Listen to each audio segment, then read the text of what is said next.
Kia ora and good evening. The New Zealand wilderness. The phrase conjures up romantic notions of our country's backyard, places untamed where beauty abounds. In fact, we have 9 designated wilderness areas in New Zealand, comprising of 1.7% of the entire country's landmass.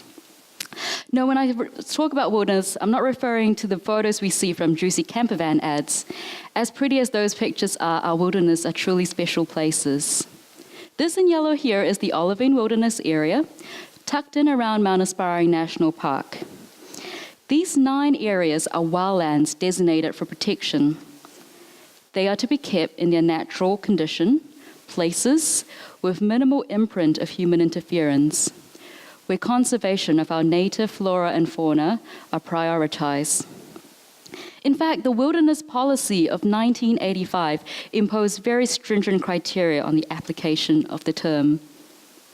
There are to be no huts, no tracks, no bridges, no signs, nothing man-made in these places. To get there, you have to get on foot. You could bike if you wanted to, but no aircrafts, no powered vehicles or boats. But you do get to places such as this.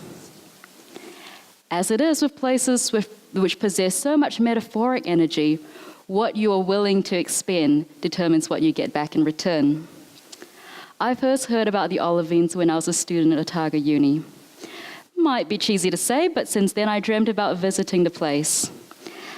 In my head, I concocted romantic notions of what the wilderness was like, much like how I, a non-rider, picture myself effortlessly riding a horse bareback down a rugged coastline into the horizon. But some dreams are more realistic. After years of having the dream of wilderness, I got my chance. So on Boxing Day last year, I put on a very heavy load over my shoulder. In it was 14 days of food, a mountain radio, a tent, and climbing gear. I started my journey from Lake Sylvan Car Park near Glenorchy with 3 other friends. I was quite fortunate to be granted a Federated Mountain Club Youth Scholarship for the trip. The scholarship promotes the exploration of our backcountry and wilderness areas. So our plan was to essentially do the 5 passes and then take a detour to the Olivine Ice Plateau, climb a few peaks there, and maybe do a traverse across a gnarly ridge. This photo was taken 3 days into the trip in Forgotten River, one of the most beautiful valleys I've ever encountered. I would have liked to say that the trip was amazing and that we had a good time all the time, but that was far from the truth. A few interruptions were encountered, much like how this helicopter and a dozen others interrupted our solitude and serenity on the Olivine Ice Plateau on New Year's Eve by flying well below the 500 feet restriction zone. It was a slap to the face to the concept of wilderness areas. It had taken us 4 days to get here.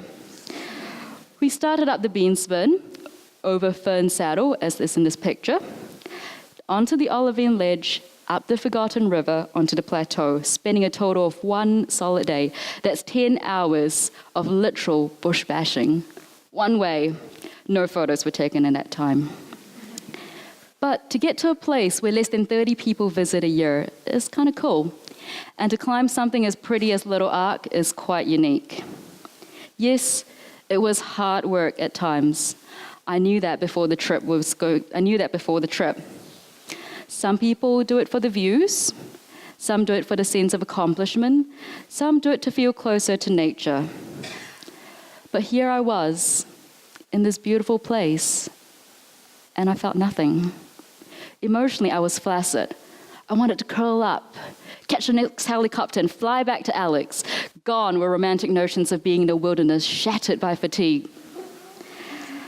In hindsight, I shouldn't have spent 5 days in the mountains, moved towns, climbed Aspiring, and then start an 11-day trip. I had hit my limit. But would I have done it again? I suppose yes. In fact, I think there's an innate desire in all of us to expend energy, to explore, to search out new frontiers, to explore new places.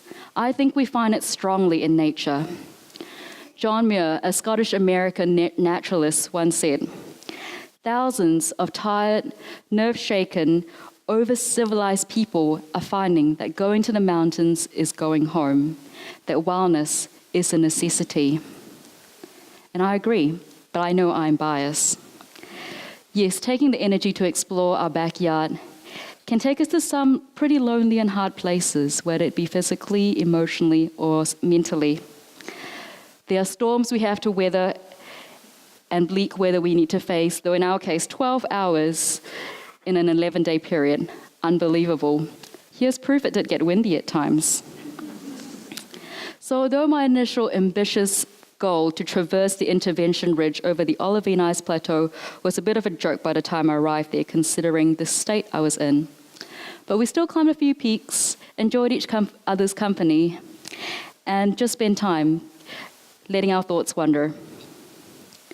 Now, not every New Zealander will get the chance to explore wilderness areas. Some of us might not desire to either, but the concept of the existence is comforting. A place where you can go and get your feet wet and know that this is a piece of earth we have placed a stake on and said, no, some places are to be left untouched. That's something worth preserving.